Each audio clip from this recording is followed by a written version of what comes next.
Hi, welcome back to my channel. I've been gone for, what, since January? And I thought it would be a good idea to give you guys a little rundown of all the things that have happened in the past 8 months. Not like everything, but like the key important events, because some of them were really cool. Others I'll leave out because they're not that important. So, let's just get started. Okay, let's go. So, to start things off, in January, after the video I posted and abandoned you guys for, we got a letter in the mail, well, Christian got a letter in the mail, saying that his citizenship interview was scheduled for the 20th, and it was really crazy because we didn't think it was gonna happen that quickly because we applied by ourselves online, and that was, what is my accent? I don't know. We got an interview and request, and we went on January 20th, and he became a citizen, and it was really freaking cool. I have clips. I'm gonna put them in here so you guys can see it, but it was a really cool process. I'm American, boy. I'm American. Let's see it. Pull up the paper. Let's see it. Oh, okay. Red, white, and blue. He did his whole little interview thing, and he became a citizen. I swear to God, though, I'm so stupid. So I always carry pocket knives on me. If you know me in person, you know that's a thing. I don't know why I have a fascination with them. Besides the point, but I always have a plethora of them somewhere, either in my car, in my purse, in my pocket, in my bra, don't ask. But I know you can't bring weapons. A pocket knife is not, whatever, regardless, you can't bring them into government buildings, right? So I took it out of my purse. I knew I had one in my purse, but I was skeptical that there wasn't a second one because I hadn't seen the second one in a while, and I was like, this might be in there, but I don't know. There was a hole in the purse and the lining. Yeah, you don't care. So I took the first one out, left it in the car, and we go up to the door, and I say to the guy at the security thing, we have to go to the scanner, he does a little scan. I'm like, hey, just so you know, I had a pocket knife in here. I don't know where it is. It might have fallen in the seam somewhere, but y'all can scan. He's like, we'll find it. And I'm like, okay, cool. Goes to the scanner, ding, ding, ding. There's a pocket knife, right? And so the guy's like, there's a pocket knife in here. And I'm like, yes, I know. I told you that in advance. There might be one.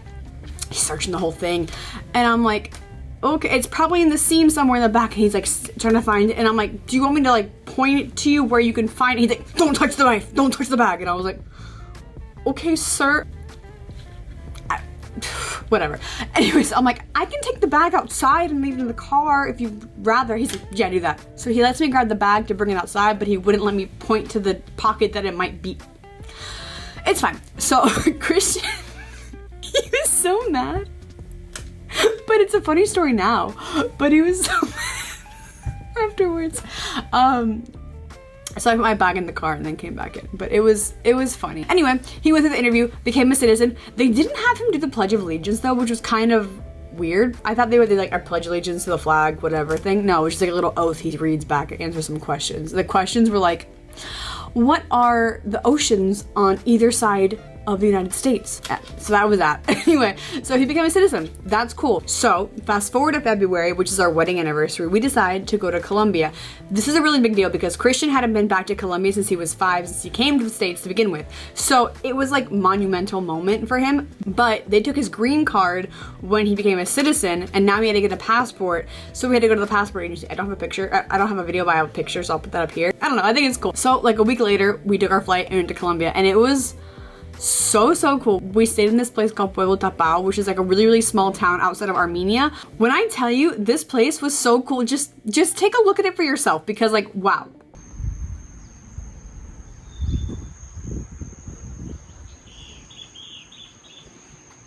So our Airbnb is in this small little town outside of the city, and we wanted to go to this place called Salento, which is the town, I guess, that Encanto was based off of. And from Salento, you take these wheelies that are these open Jeep type things that you stand up on, and they go through these like jungle areas. It was surreal, like so surreal. And you go to this place called Valle de Cocora, which is where they have these like huge palm trees, like things I've never seen before. It's like mountains, waterfalls, jungle, palm tree.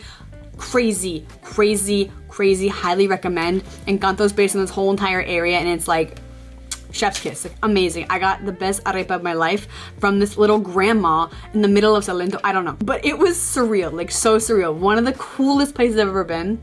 Highly recommend. Okay, so what I didn't mention is that we've actually been to Colombia 3 times this year. The second time we went, we actually snuck away and didn't tell either of our families that we were going. We went and actually met Christian's dad's side of the family in Colombia because his grandma, who was in my Europe video, she was in Colombia, so we went and hung out with her, and that was a whole story in itself. So if you want that whole story, then let me know and I'll tell it, because that has to be a whole different video. And then the third time was for my birthday, which actually happened after this video was filmed, so it was so freaking cool. Okay, back to the video. So after we get back from Colombia, about like a month later, I get a call from my friend Taylor, and she's like, hey, listen, I just got a call from the Kravitz Center, which is like, the Kravitz Center is like where all the Broadway shows come when they're touring, right?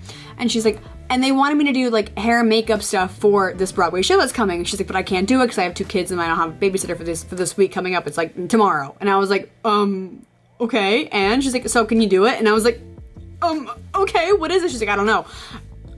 Hello, I get there.